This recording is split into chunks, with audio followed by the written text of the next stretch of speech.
Assalamu alaikum, dear students. I hope you would be okay inside your homes in such circumstances when the COVID 19 pandemic has really put a huge amount of pressure. The pressure is day by day mounting up. There is huge and crash everywhere, especially in the markets, especially in the cities. Uh, in such circumstances, we must remain inside our homes. Better is to remain inside our homes and to stick to with the books. अपने आप को किताबों के साथ touch में रखना so that we can easily defeat this very pandemic and we can easily face our upcoming examinations which is likely be to held on upcoming of October ending. So dear students, today is 16th of August 2020 and it's class 10th subject of political science. Topic Jammu and Kashmir Reorganization Act 2019, and so for today's topic is concerned, today we are going to focus about Article 35A. यानी आज हम इस topic का आखिरी topic discuss करें, इस unit का आखिरी टॉपिक डिस्कस करेंगे आर्टिकल 35A के बारे में. I am from BHSS Panchgam, boys higher secondary school Panchgam, namely mister Nisar Ahmad Khwaja, और you may call me Badar Rustam as a nickname. So let's try to understand this Article 35A. What is 35A? थोड़ा सा इसकी history भी जानेंगे. The geography of Jammu and Kashmir as we know it yesterday has been changed. जैसे हम geography को जानते थे जम्मू एंड कश्मीर को, अगर हम आज इसको देखेंगे तो ये चेंज हुई है. चेंज इन द सेंस कि पहले स्टेट का दर्जा इसको हासिल था जम्मू एंड कश्मीर को, अब जाके ये कन्वर्ट हो गई अंडर रिओर्गेनाइजेशन एक्ट 2019. ये एक यूनियन टेरिटरी बन गई, साथ ही लद्दाख भी बन गई. Article 35A allows the state Jammu and Kashmir legislature to define the permanent residence of the state. जो Article 35A है एक्चुअली इसी 35A के जो क्लाजेस है इनमें ये मेंशन है कि जो जम्मू एंड कश्मीर लेजिस्लेचर है, जो जम्मू एंड कश्मीर का लॉ मेकिंग बॉडी है, वही डिफाइन कर सकते हैं जो परमानेंट रेजिडेंट ऑफ स्टेट हैं. और ये रेजिडेंट्स जो हैं, एक जो बाशिंदे होते हैं, सिटीजन्स होते हैं, रहने वाले लोग होते हैं, ये किस किस्म का हक रखते हैं, उनको किस किस्म के राइट्स मिलने चाहिए, ये इसी 35A में है, which was a special status given to Jammu and Kashmir state only. Article 370 जो एक स्पेशल स्टेट्स दिया गया था जम्मू एंड कश्मीर को when the constitution of India was enacted on 24th of November 1949. Then it came into action on 26th of January 1915.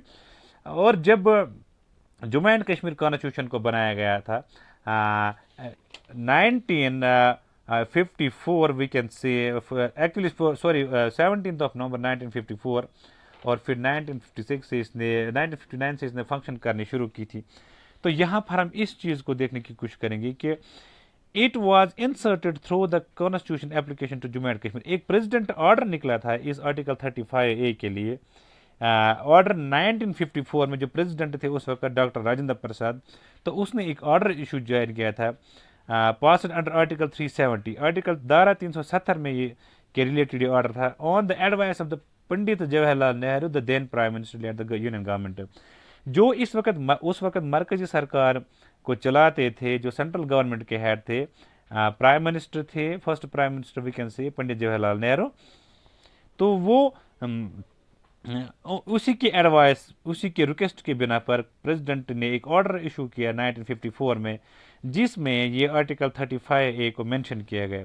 When the Jammu and Kashmir constitution was adopted in 1956 17 नवंबर 1956, 17 नवंबर में जब constitution of Jammu and Kashmir को adopt किया गया, बनाया गया, Jammu and Kashmir जो एक only state है जिसको अपना कॉन्स्टिट्यूशन का दर्जा हासिल था, अपना फ्लैग था, तो ऑटोनॉमी थी, स्टेट्स मतलब स्टेट ऑटोनॉमी का दर्जा था, या we can say legislative assembly जिनके 6 ईयर्स होते थे, या 238 जो इंडिया कॉन्स्टिट्यूशन का एक आर्टिकल है जो यहाँ पर एप्लीकेबल नहीं होता है स्टेट जम्मू एंड कश्मीर पे as compare to other states पे जो होता है, and came into effect on 26th of January 1957. और फिर ये जो constitution of Jammu and Kashmir जब से ये फंक्शन करने शुरू करने लगी तो उस वक्त 26 जनवरी 1997 था.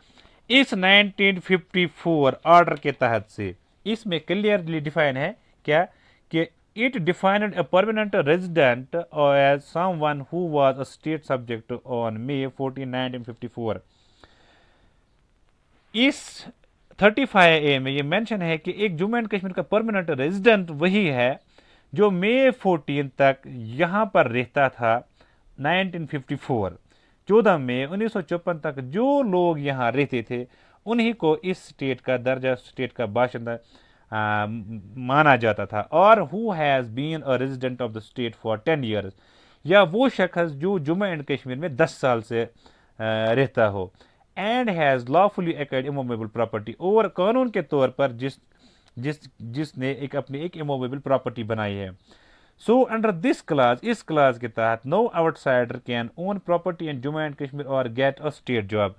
तो धारा 370 के तहत आर्टिकल 35A, एक्चुअली आर्टिकल 370 के तहत, और 35A क्लास है इसका, आर्टिकल 370 का। 35A परमानेंट रेजिडेंस को डिफाइन करता है। जम्मू एंड कश्मीर में जो परमानेंट रेजिडेंस है या स्टेट लेजिस्लेचर जो है उसको डिफाइन करता है।